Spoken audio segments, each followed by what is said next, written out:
So, my name is Holly Slocum, and I read Unburied by Jesmyn Ward, and it was one of the few fiction novels that Rabby assigned, so this is not based on a true story. But it definitely has a lot of realism to it, other than the fact that there are ghosts in it. Okay. Which may or may not be real, we don't know.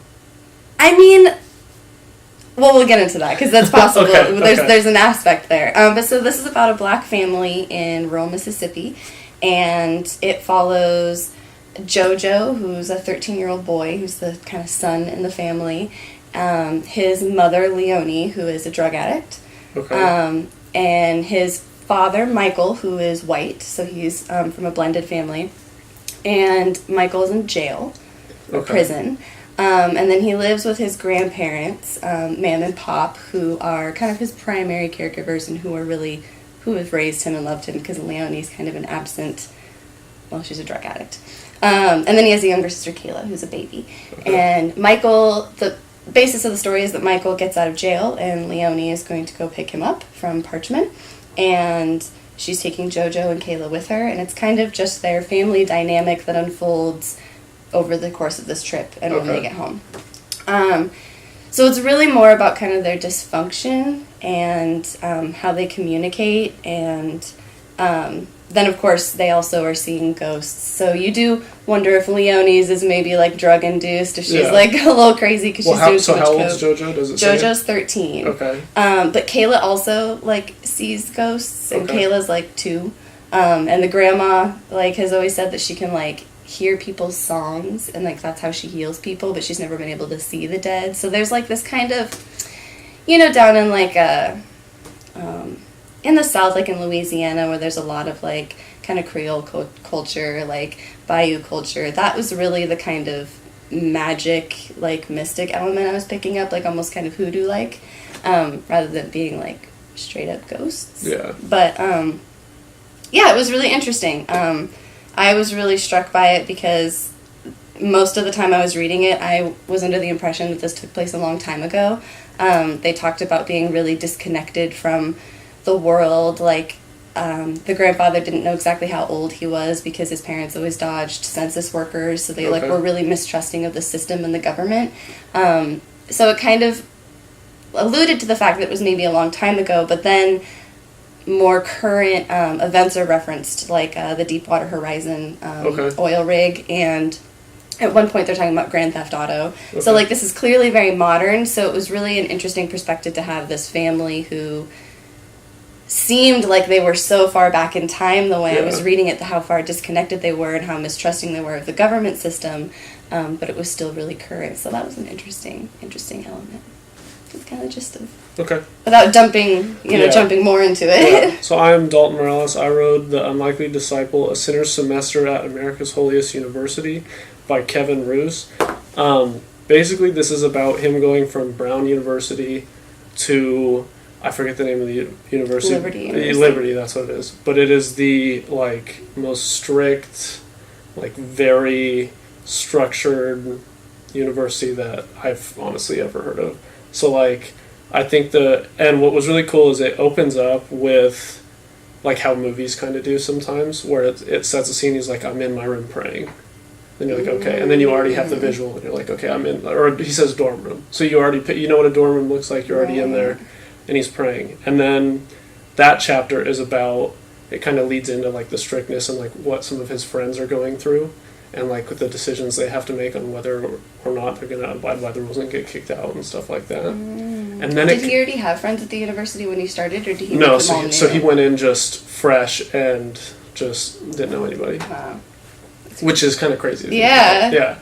And then he jumps, and then so the following chapter, and then it jumps into, and then he goes, that was 2 or 3 months in to my time there, and then he jumps back to deciding like from Brown to go to that, and like his process and everything. And he talks about keeping an open mind while going into it.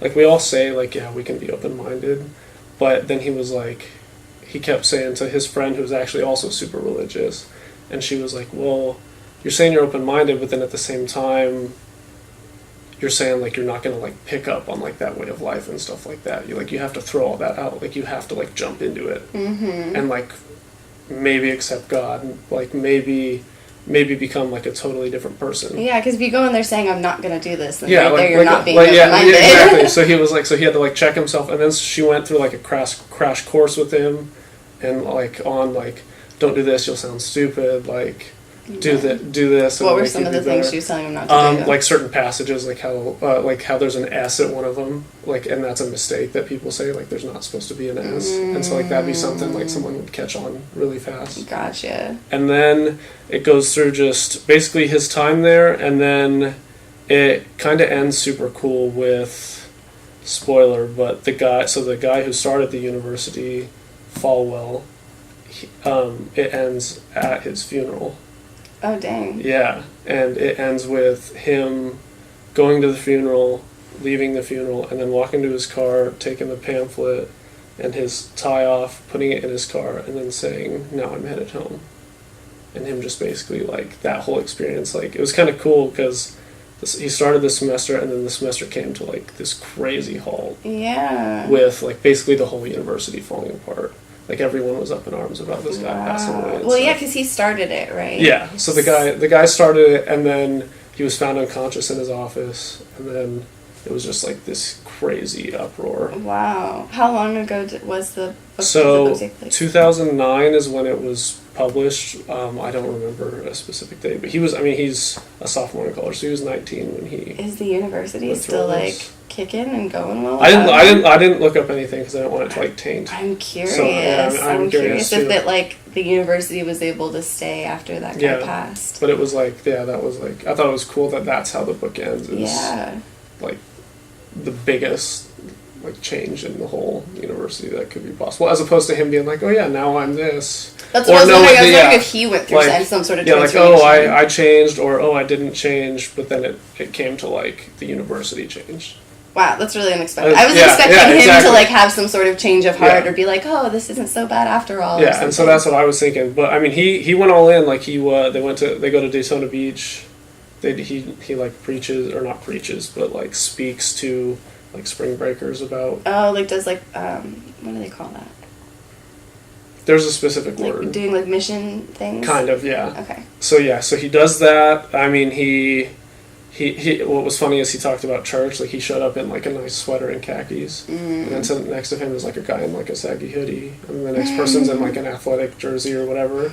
And so he went into it thinking it would be like this like fine point thing, but then like the first time he goes to church, it's just not at all like that. And so, but I mean, at the same time, it's still super strict. Like you can't like hugging, and there's no kissing. You can hold hands and hug. That was like the only signs of affection allowed on campus. No overnights. You'd get fined. You get fined, like monetarily. You wouldn't have to monetarily. Like if you or anything. So like if was this the Catholic? What was it? Christian or Catholic or like? I believe it is Catholic. Okay. Yeah. And so yeah, it was like, do this $250 fine, this many hours of community service, and then it just builds up and up and up and up. And I think like he was talking about like the record. It's something like 70 something, like I forget what they call it, but like rules being broken, and then like over $1,000 worth in fines and stuff like that. You think that at that point the person might be like, maybe this isn't the place for me. maybe if in one night I rack all that up. Right. And then that's what's funny too is he talks about, so like that first chapter, which is why I thought it was cool, is his friends go to a sorority party at a neighboring university. Is that like a no-no? Yeah, okay. And then rack up, because you're not supposed to drink. You're not supposed, no tobacco. Because they have like a big like code of conduct. Yeah, you have to so follow, here, right? let me see if I can find it real quick. It's pretty massive in terms of. I thought I read that there was like in my brief little Google about it that there was like 70 some rules that they had to follow. A bunch. Okay. No. It's in there. Yeah, it's in there somewhere. But yeah, so his friends go to that, and then they end up taking pictures of like them drinking and like obviously being like friendly with women, and you're not supposed to do that. And then that just leads, and then he leads into like their friends like freaking out about whether or not they're going to get kicked out of the university, or like is it even worth like fighting it, or like just being like, okay, I'll go to a different university. Right. So were a lot of the kids there because they chose to be there, or was it like familiar pressure? Seemed like, so what I took from it was all the kids seemed to be like religious upbringing, and then they go to that school, Mm-hmm. and like they want to like, and that's why the Falwell guy who started it dying was such a big deal, is because like people wanted to shake his hand at graduation, like they it was more about him. It was like a big deal for him being a part of that university, and like he was like the man basically. Wow. So yeah. Dang. So did Kevin go through any sort of like personal transformation, or was he just like, I can't wait to get back to Brown? Like, I think that he for sure saw like how people can do that, and he saw like the difference between like what he was doing and then what he was doing at Liberty. mm-hmm. But I don't think I don't think it changed him like completely, because like he like after the funeral he literally puts his stuff in his car and he goes, I'm going home. Wow. So what was did he just want to like gain a different perspective, and that's why he did this? Or so yeah, I mean he got a hell of a book out of it, but right? Is he religious at all? No, he wasn't. So he went to Brown. His parents aren't really religious. It was funny too, is his parents drop him off at Liberty, and his dad looks up like Falwell and just gets super into him and is like wants to like meet him and like ask him all these questions. Wow. And like looks at a bunch of and his mom's not like that at all. But no, not religious at all. Interesting. Wow. So you just wanted it was kind of like a social experiment. Yeah, it was like it was he's a sophomore, so after your freshman year, not really know what to do, and then you're like, maybe I need to do something new, maybe this isn't where I'm at, and then he goes and does like the most extreme thing you could do. Yeah, like different wise opposite. compared to what he was doing. Yeah, going from like the uber liberal to like the really right wing conservative Christian. Yeah, you know. where the religious right, I guess, is what they call it. Where just every rule is set in stone and there's no leeway. Yeah. Like fine lines left and right. Did any of the like his friends that he made have any sort of like change of heart? Well, like I said, so in the very first chapter where his friends go to the sorority thing, one of them is like glad that there's no photos of him, and then like he just goes with the like, oh, I was in the car with him, but then like he got off there and I went somewhere else because there's no proof that he was at the party too. Mm-hmm. And so I think he maybe had like a bigger like, okay, that's kind of like a rude awakening, whereas the other guy was like, okay, fuck it. Like, yeah. It kind of shows the two different ways. Like, some people are like, oh, no, this isn't what I want. I do want to, like, follow the rules. And some people are like, this is fun. Was there, like, any, like, character, like, decisions that were, like, big? Not really. From what it sounds like, it was, like, just, like, fictional, but also, like, a family story. Yeah, and I guess what I was really hoping for transformation-wise was from the mother. Okay. I was really hoping that, especially since Ma'am, the grandmother, was dying. She has cancer. Okay. And I'm assuming it's like serious, like it's it's terminal. Okay. You know, she can't get out of bed. Okay. They haven't, because they're really mistrusting of the system and the government. It doesn't really sound like they go to the doctor as often as they can. You know, because she's an herbalist and. Kind of does the, for lack of a better word, witchcraft.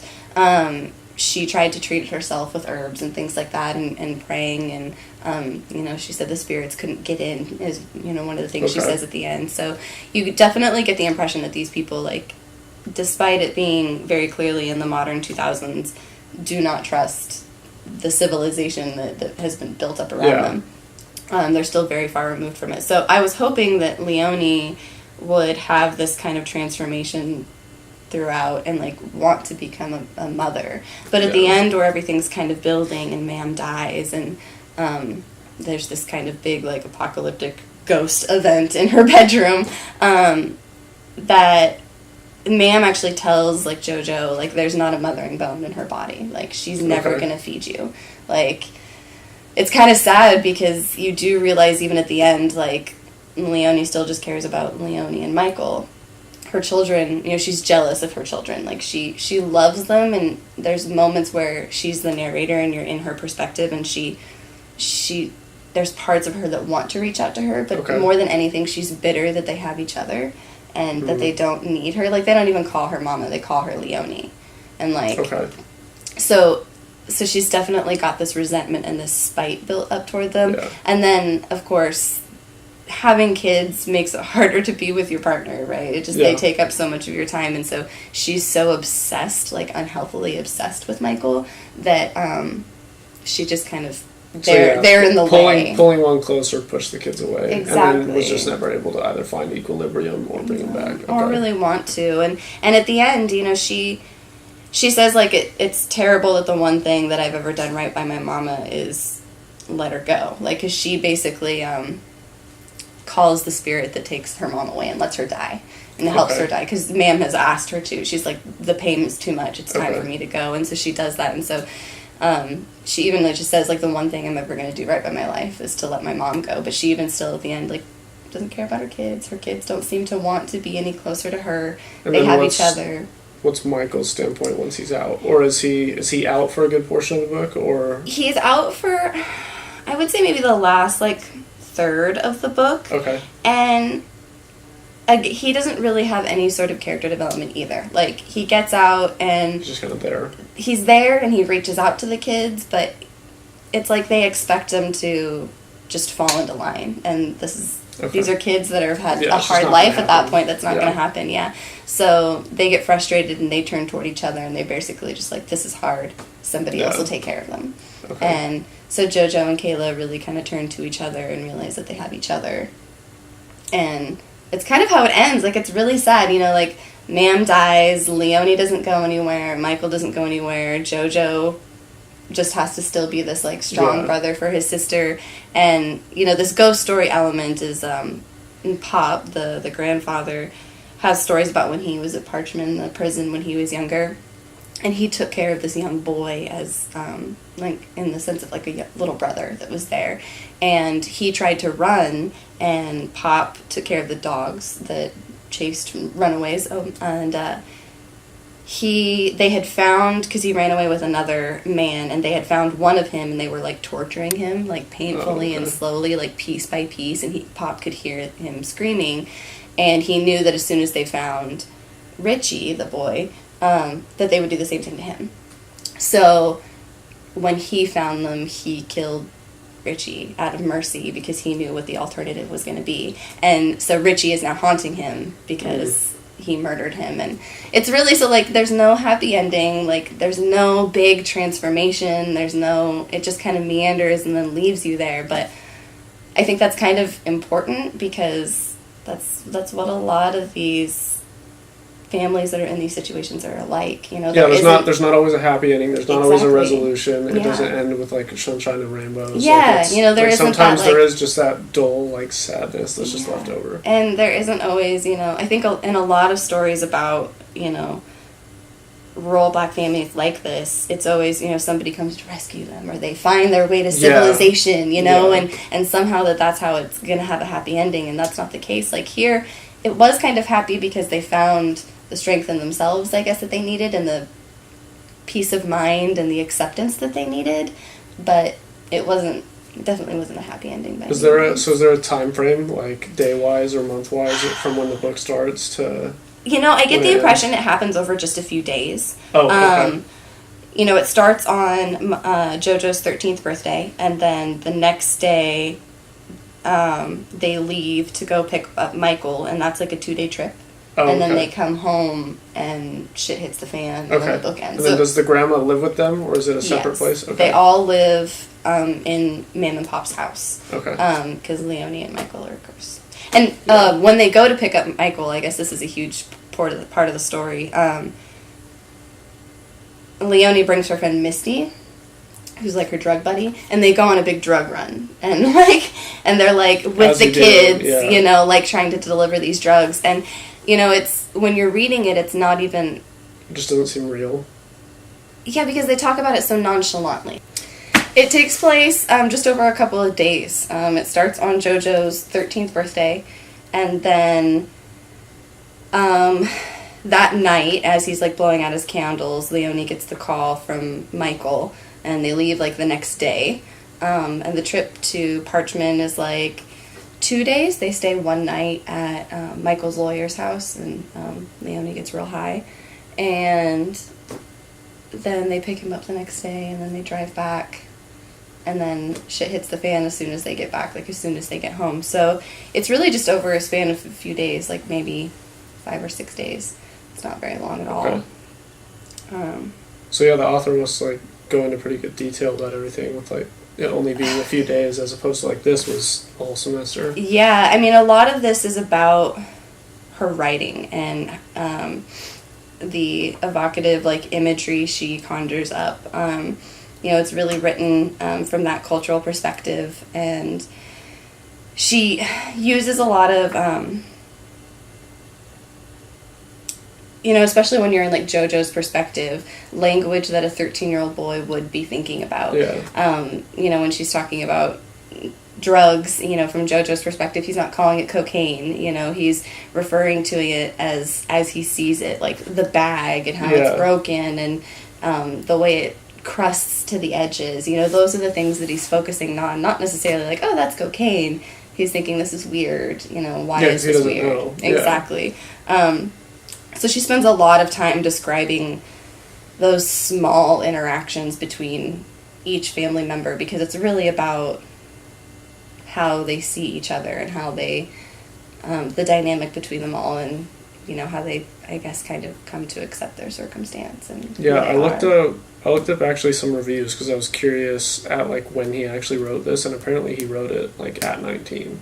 So, like, it's a really well-written book for, like, a 19-year-old. I mean, he seems really like he has some ambitious ideas for being a 19-year-old anyway. Like, yeah, like, I don't know if I make that decision to go from Brown to Liberty for, like, even though it was just a semester, but, like, to just go into a whole different environment is kind of crazy. And, like, under the idea that he's going to be completely open-minded. Like, when I was 19, I was so set and, like, this is the way shit is. Like, I don't have to... You know, why would I want to see it from that perspective? You know, they're wrong. You know, I was very sure of myself, 19-year-old, which I think a lot of teenagers are. So for him to be so open-minded and want to see, you know, other perspectives other than his own, I think is really self-aware. Yeah, I would say that's like maybe the mindset of an author is to be able to glance at every aspect. That's true. That's what sets them apart from the rest. Exactly. So connections between the books, I mean, they're very different. Very different. Especially one being basically a biography, and then one being fiction. Yeah, completely, very obviously fiction. But, I mean, both ending in essentially like a main character or like big part of death. It. Dying. Yeah, like something that really, like, Mam's death really uproots their family and is a huge like realization point for all of them, and it sounds like Falwell's death basically uproots the university, and then that's kind of like his, I don't want to say excuse because that's not the right word, but like separation from the university, and then he goes okay and then moves on. Yeah. So I mean, but from what it sounds like is nothing changed when the grandma died, whereas he left. Yeah, he had to. Well, was he going to leave anyway, or did he leave, I mean, it was a semester thing. Right. So I mean, I guess maybe it was just like the ultimate farewell. Mm-hmm. So the ultimate farewell. Yeah, I don't know any other way to look at it other than like the biggest. Like, okay, well, that was the semester. Mm-hmm. So. Yeah, and I think like in terms of like topics of diversity that my book covered, it was definitely that rural living, those families that are still living like very disconnected from society by choice, and tackling like big issues of racism that are still going on that, you know, when white privileged me reads, I think, oh, this is, you know, sometime in the 50s, and then I read it and it's like, oh no, this is set right now, and there's still this kind of really ugly racism that still burns in other places of the country. At one point, like, Michael's father is the sheriff, and Michael's cousin shoots and murders Leonie's brother when they're younger. And Michael's white, right? Michael's white. Okay. And murders Leonie's brother just because Leonie's brother basically, like, beats him at a bet. And he gets mad, so he shoots him. And Big Joseph, Michael's father, the sheriff, gets him off. He's like, they say it's a hunting accident. But when they find him, he's like mad at him. He's like, "Are you stupid, boy? Like, this isn't the old days. You can't go around just shooting." Like, yeah. And it's really, they're not even thinking like, this isn't okay. You don't shoot people. He's just saying this isn't the old days. So it's like they don't see them as equals still. They just see you don't do this because that's how society looks down on it. So even when there are societal pressures for people to not, be killing other people based on their race, those ideas are still there and permeating. So it was just kind of mind-blowing for how the times have changed. But right? what is the year this was written? I don't know what year this was written. Published. This is 2009. My only markers for it being somewhat recent were the Deepwater Horizon thing, which was pretty recent. Yeah. And it talks about Grand Theft Auto, which I guess Grand Theft Auto has been around for a while. Okay. So it's like 2007. This is named as best book of 2017. Okay. So yeah, so newer than mine. Okay. Right. But fictional. Yeah. Though I imagine she definitely seems like she's writing from a place of understanding. I didn't do much reading about her or where she came from. Yeah, because if this was the author writing about his friend's time at the university, I think it would be totally different than the person who attended the university writing it. Yeah, absolutely. Whereas if it was JoJo writing it, or someone there writing it as opposed to someone else writing it, I think it's totally different. Yes, absolutely. And, knowing that JoJo isn't a real person and that he isn't really going through these horrible things, makes it a little bit easier. Don't get me wrong, there's JoJos out there, but... There are JoJos out there. And I guess that's what my big takeaway from it is. I was going to say, that's what I would have taken away from it. Yeah. Is this is real, this exists. Yes, today, in 2017, because that is when the copyright is. There are still families like that are completely removed. But there wasn't a lot of, was there any sort of racism or racist issues dealt with in your book? It's a predominantly white university. I think it's more of a, granted, it's not an all-white university, because I don't think those exist, but... Yeah, probably not anymore. But, yeah, no, it was more of the experience and the religious aspect of it as more of, I don't want to say not the people, because obviously, the people were important, but it was for sure more focused on, the mental state. His own path journey. and, personal agenda. Or not agenda, but, I would journey, yeah. Yeah, and his at experience the university. through it. Yeah, exactly. But it's so interesting that was, his point and his goal, but he didn't really undergo, a deep transformation. Yeah, which I mean, is understandable, because, he's 19, so, or when this happened, he's 19, so young adult, still able to change and make different decisions that you want to go, different paths, but I don't know, I feel it'd be way more different if it was a grade school thing. Because you're just more impressionable as a kid. Oh yeah, absolutely. So I feel he was set in stone. It was I just wanted something different. And that's all this could have been. Who knows? But yeah, well, it sounds still, a cool social experiment. Yeah, it's interesting. I mean, he's a hell of an author. It's a good book. I mean, I normally don't like reading, and it was interesting. So it seems like a decent sized book too. Yeah, it's 18 chapters. I read mine twice because I read it when he first assigned it because it took me a day, and then I read it again last week so I could have it fresher in my mind for the conversation. But it's one that I think reading more than once helped because some of the language is hard to get through because it's very native to its dialect. Yeah, I went back and looked at chapters that were there wasn't anything big I thought happened in them. Mm-hmm. But I did realize that the reason those chapters didn't stand out is because it's not I don't want to say it's not a main part of the story because it is, because it happened while he was there, but it felt kind of like filler. Yeah.